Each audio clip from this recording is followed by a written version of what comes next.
Hi, I'm Pete Lockett. Welcome to episode 5 of our frame drumming basic techniques exploration and introduction. So what we're going to be looking at today is a few different ways to put odd units together to make different time signatures. We did this briefly in episode 2 of the frame drumming mini lesson course. I often get asked the question, particularly in terms of Indian rhythms and the way that a lot of Indians work so comfortably in odd time signatures. How do they manage to put all those things together and be so fluent in odd time signatures? And one of the ways they do that is by simply always thinking in additive terms of putting different units together to make up different time signatures. So we've been looking at our 3-beat unit and our 2-beat unit and different units of rhythm that we've had with our basic frame drumming techniques. And last episode we looked in detail at some sort of broken techniques where all the 16th notes weren't being played. So we're going to continue with that theme, and we're going to also add in some different units that we can put together. So we're going to go back to the 3 and the 2, and we're going to have 3, 3, 2, 2, and this is going to be in 5/4. So this is example 1.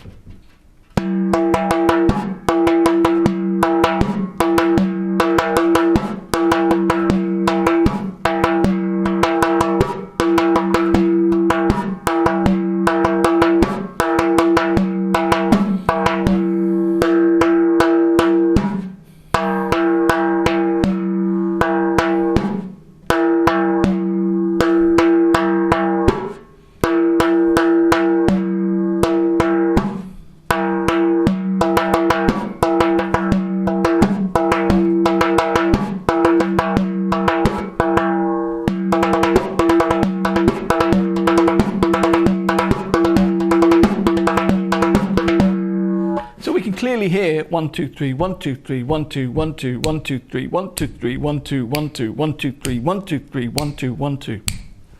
Can you hear that the contours of that rhythm creating that flow through the 5/4? So now let's look at example 2.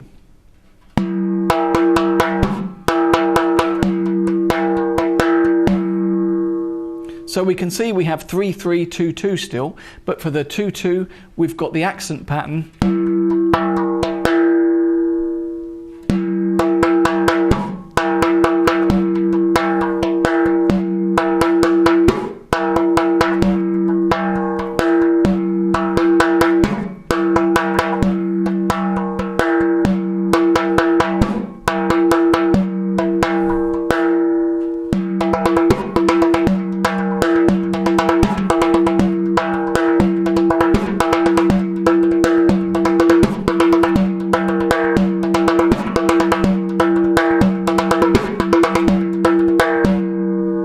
So we can really see how all the elements that we've been studying so far come together and, when successfully articulated, begin to create some sort of nice contours of rhythm.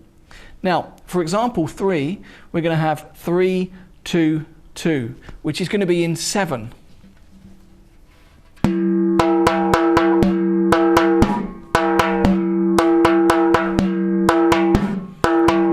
2 3 1 2 1 2 1 2 3 1 2 1 2 1 2 3 1 2 1 2 1 2 3 1 2 1 2.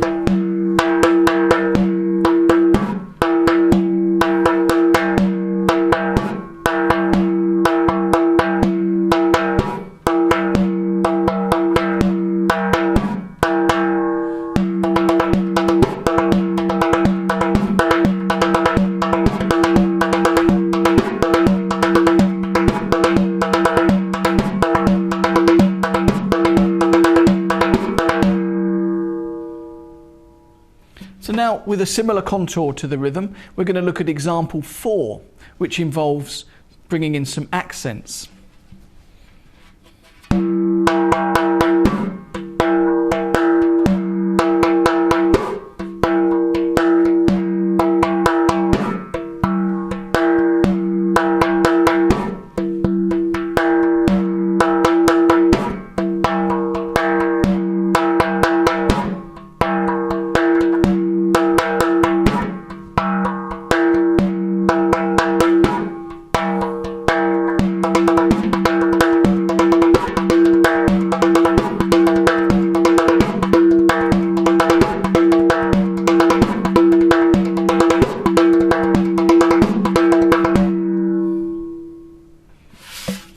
said earlier on in the series that it's actually sometimes much more difficult to play these patterns very slowly. Well, it's really true. So once you begin to get up to speed a little bit, it becomes a lot easier to articulate some of the patterns. Let's move on. Let's look at example 5.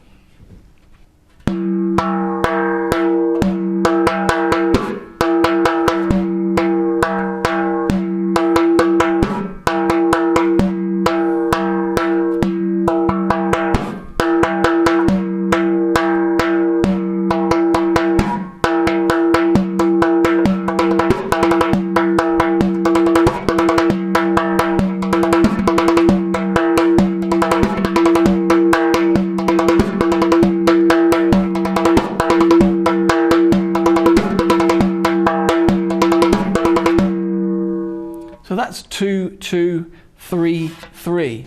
And again, we're in 5, 4 or 10, 8. So for example 6, we're going to have a completely different structure and way of looking at 7, 4 over a longer period of time.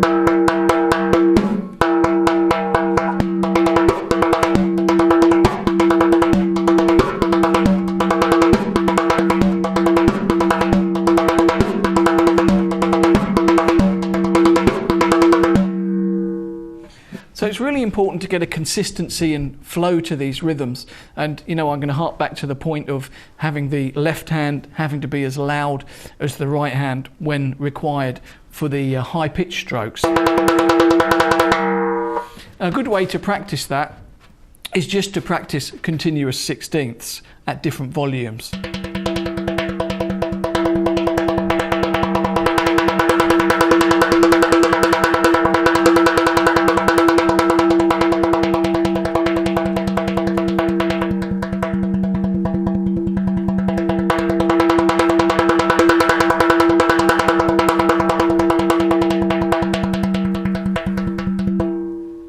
And right throughout the whole, change in volume, it's really important to focus on the equal strength of the strokes with the left hand and also with the right hand. It's obviously much more difficult. We're holding the drum, and so there's a lot more work needs to be done in feeling comfortable with the left hand and how we're holding the drum. So now we're going to look at example 7, which involves 3, 3, 3, 3, 2, which adds up to 14. We're in 7, 4 still.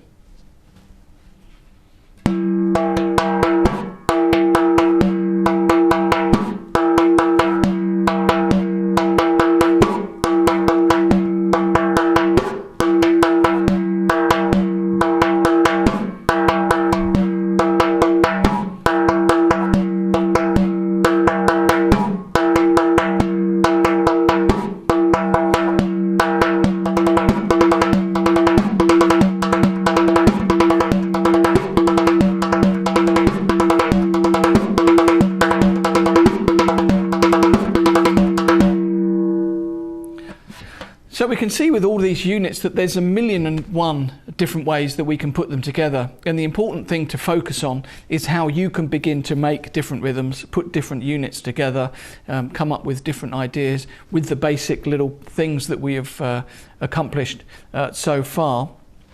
There's lots and lots of different directions that you can go.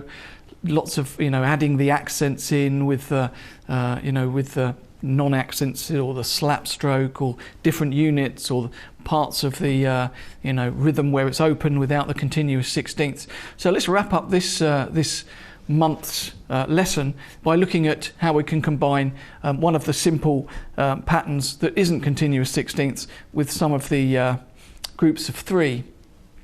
So this is 2-2-3-3, so we're in 5-4 again. Example 8.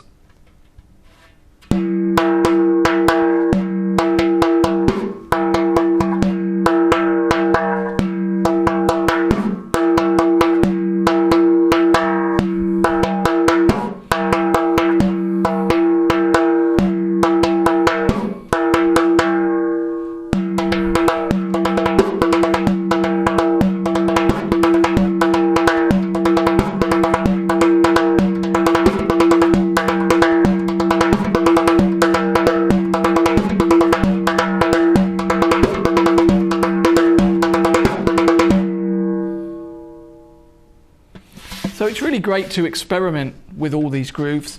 As I say, develop your own ideas, move forwards, thinking of different ways that you can be personally creative with all of these things.